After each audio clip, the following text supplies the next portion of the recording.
Well, I just watched Winnie the Pooh, Blood and Honey, and might I say, this is probably the worst movie to ever be given a budget. Like, a complete waste of money, okay? I had strong waves of nausea at the storyline, the cringiness of the characters, the decisions they were making, and just the overall acting and cinematography of this movie.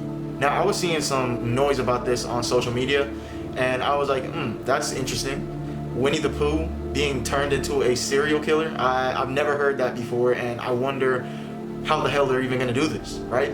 So I began to look for where it is, and immediately I got worried, okay? I was extremely worried because it was on Tubi. Now, I'll be real, this is the first Tubi movie I have ever watched, okay?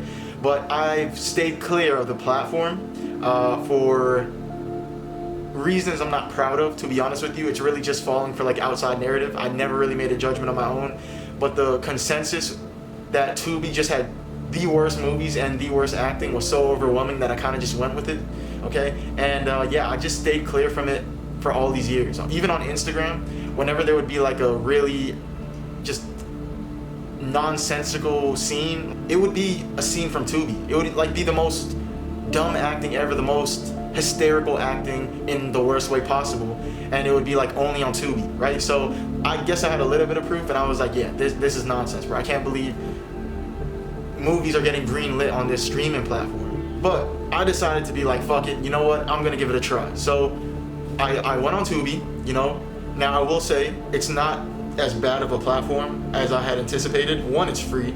Two, they have a lot of old bangers, right? They have Rush Hour and all those kind of movies on there. So it's not all bad, all right? They got some good older quality movies, but the newer ones that are coming out are generally slop, okay? And that's exactly what Winnie the Pooh was.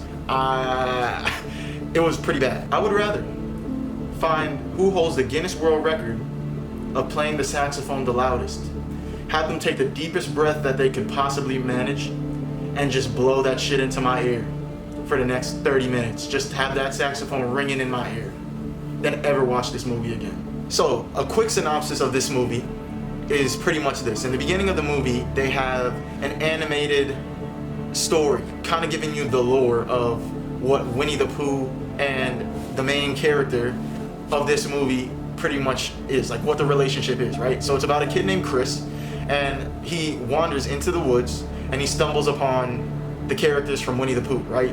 Tigger, Eeyore, Piglet, and Winnie, obviously, right?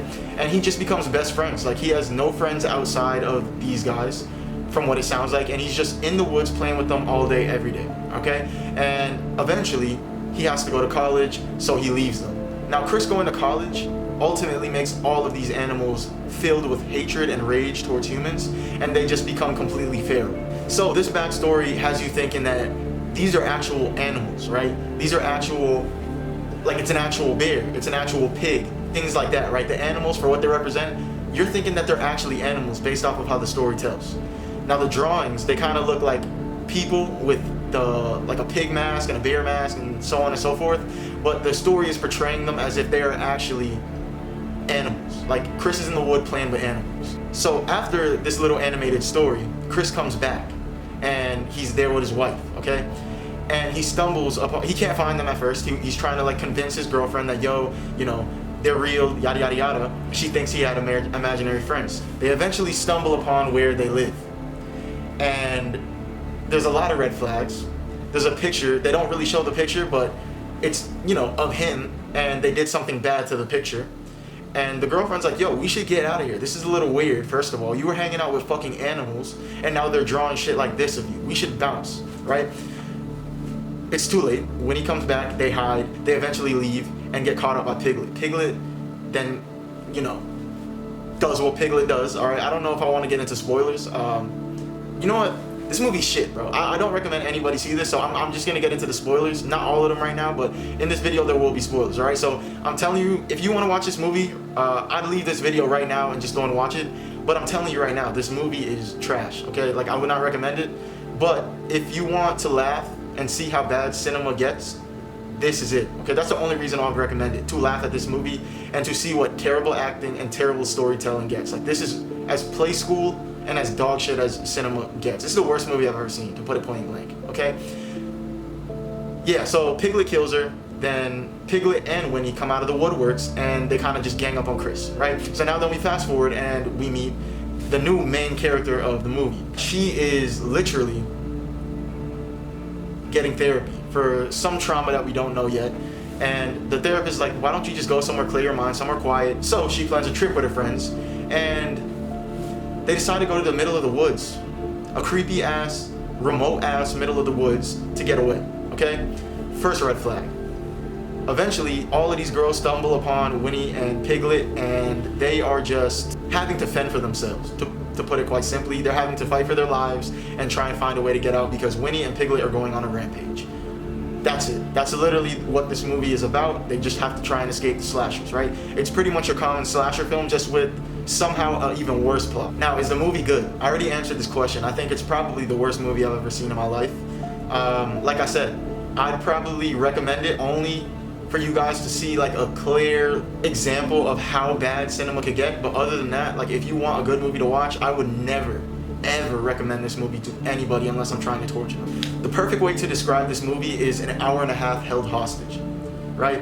And I mean, I guess I can't really say that because I chose to watch the whole movie, but this was a steaming pile of dog shit with flies all around the top and literal steam coming from the pile of shit. So the pros, very few, very few pros, but I will say the mask, the Winnie the Pooh mask and the Piglet mask are really menacing. They do look crazy, they look deranged, they look schizo. All the words, all the synonyms to describe terrifying, I could probably use and it would be appropriate for how they look, okay? They do a good job at making them look scary at least. Also, some of the deaths are pretty gruesome. Now, if you do have a sworn enemy, an op, somebody you hate with all of your being, recommend them this movie.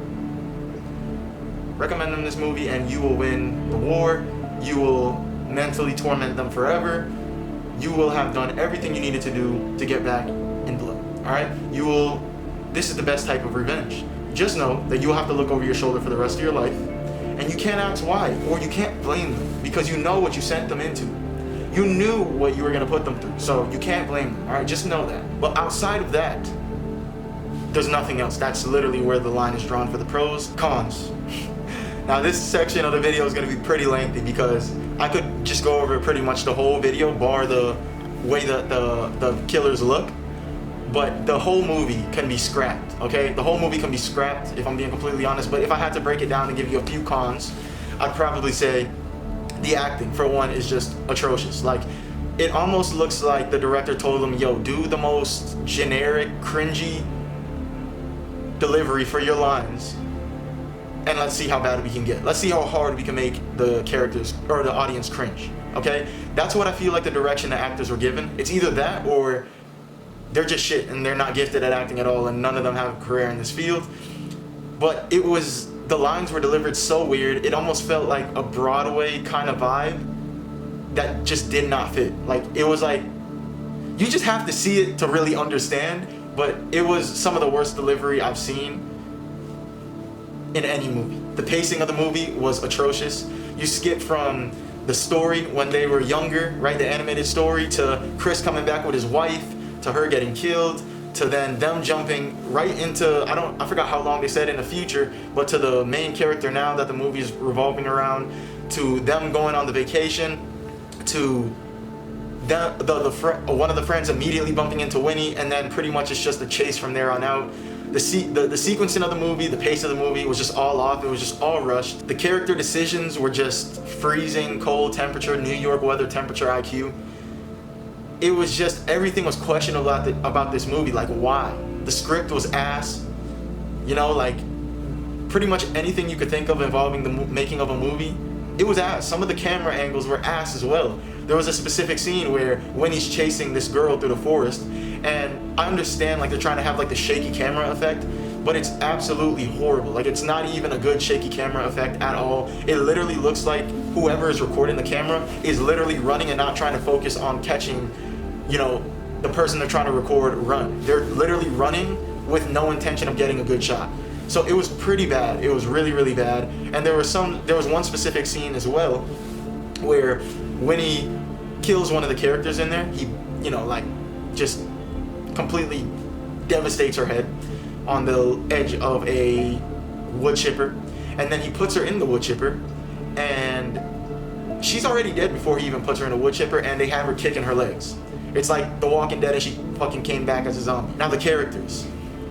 I already harped on this a bit in the cons section, but the characters, you don't care about them at all. Honestly, the decisions that they make, the awareness that they have to get out of danger, you want them to die. Like, you're rooting for their death, and you hope that they just burn. They just stay in purgatory forever. That's kind of what you're hoping for all of these characters. They're all dumb. They all make choices that don't even make sense. Like, literally no sense at all. It's like, yo, how can we make these characters as dumb as rocks? Okay? And what I'm going to talk about at the end really kind of hones in on why it doesn't make sense at all, and why I just think the director isn't cut out for this movie business, okay? But yeah, the characters are all stupid. You don't care about them at all. Their dialogue is horrible. They're not good at acting. Yeah, pretty much every single thing that you could think about with pertaining to actors being good, just think about the opposite, and that kind of sums up all of the actors in this movie. Now, I will say, the person who played Winnie the Pooh did decent. And Piglet, they did decent, because some of the scenes with Winnie the Pooh were actually like pretty terrifying, if I'm being completely honest. Like, there are a few times where he's like lathering himself in freaking honey, like oiling himself up in honey, and just drooling all over the people. Also, Piglet, he made a few like pig screeches that were pretty terrifying as well, that had you thinking, well, like, wait, are these niggas really men with like bear and pig heads on, or are they actually like bear and pigs? All right, so like I said earlier, we're gonna get into spoilers, okay? I don't give a fuck. I would not recommend this movie at all, and trust me, there's not any crazy plot twist. There's not any like anything you should look forward to or that you're not expecting in this movie that is gonna come up, okay? Everything is extremely predictable.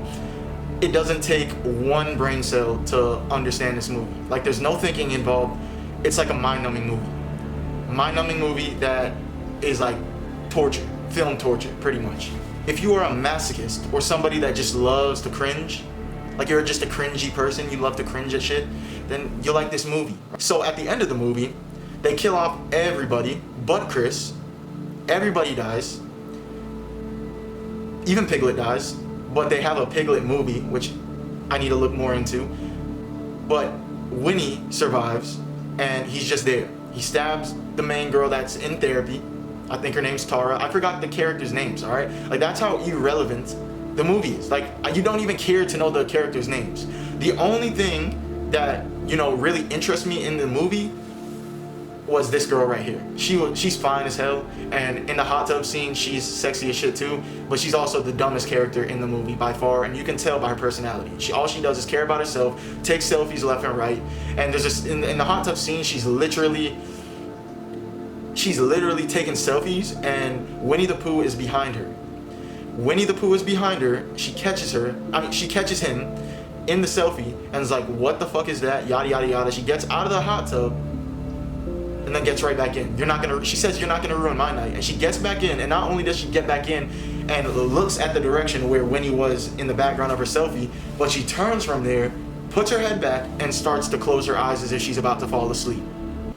Okay, like, but it's literally the dumbest character thinking I've ever seen in a movie. This is what I mean when I say it's almost like he told them, yo, just do what doesn't make sense. That's what it felt like. But she was the only good part in this movie other than the actual villain masks, you know? So anyway, yeah, Winnie survives at the end, and it just sets up for the second movie, okay? That's literally how it ends.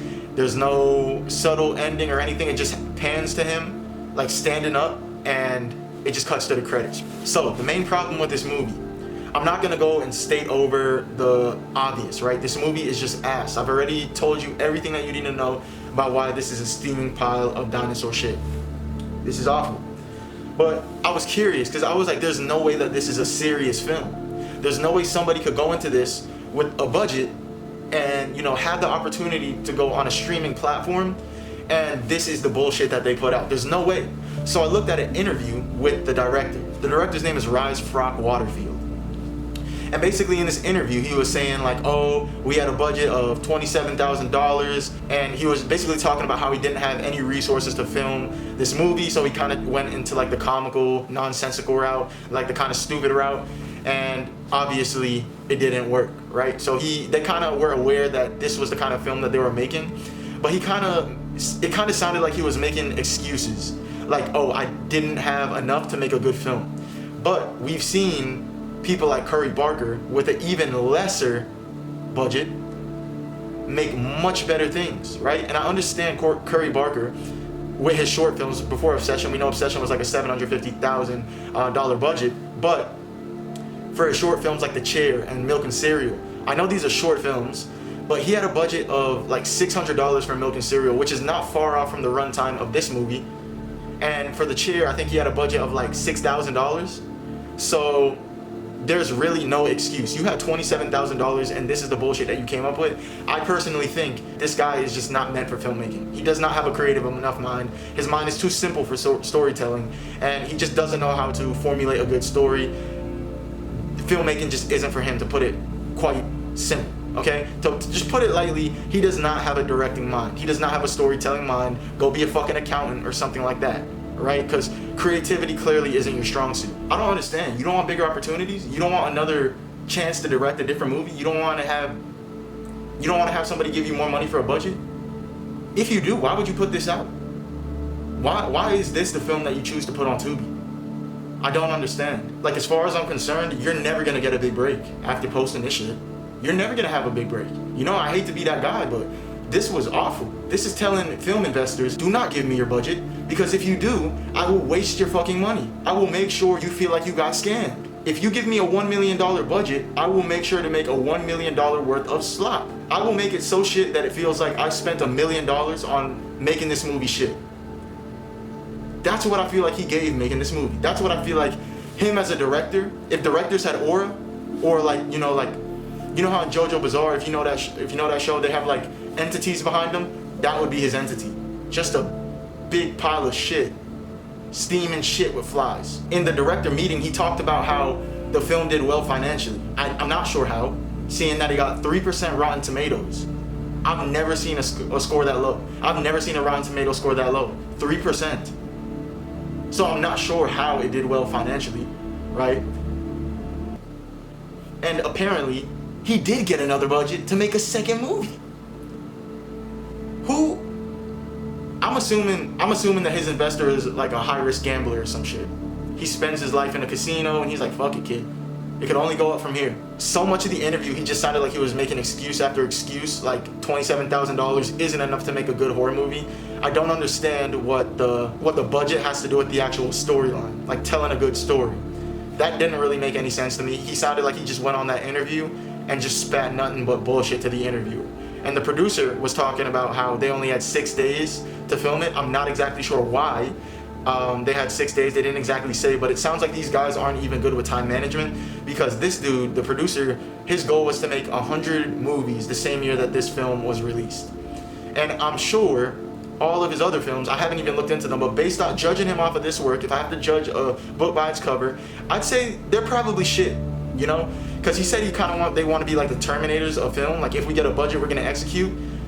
But I don't think they will ever get a budget for like another franchise movie. This isn't even a franchise movie, but like they won't get a budget for another series of movies ever again. I don't even think they deserve a budget for a movie ever again. Now, I'm saying this right now, but they made a Winnie the Pooh Blood and Honey 2, Whippy, and he said they have a much bigger budget, and it's a lot better of a film. So I'm gonna torture myself one last time and see if he's a man of his word, and see if the movie's actually better and they took a step up in terms of storytelling and just overall cinematography in that one. But to be quite honest, he could take a shit on a piece of paper, put it on a white table, and just record that for an hour and a half, and it would be better than this nonsense that they put out. Just being real. So yeah, I'm gonna check that out and I'm gonna see if it's any better than this, but my hopes and expectations are not high at all. I'm actually dreading going into this viewing experience, but that's pretty much the movie, okay? Like I said, I would not recommend this at all, but if you want to see how bad cinema gets, you should watch this. I highly recommend. If you want to see the worst form of cinema, you need to see this movie, okay? If you want to see what a movie looks like directed by somebody that knows nothing about storytelling or doesn't have a creative idea in mind, watch this movie. Goodbye.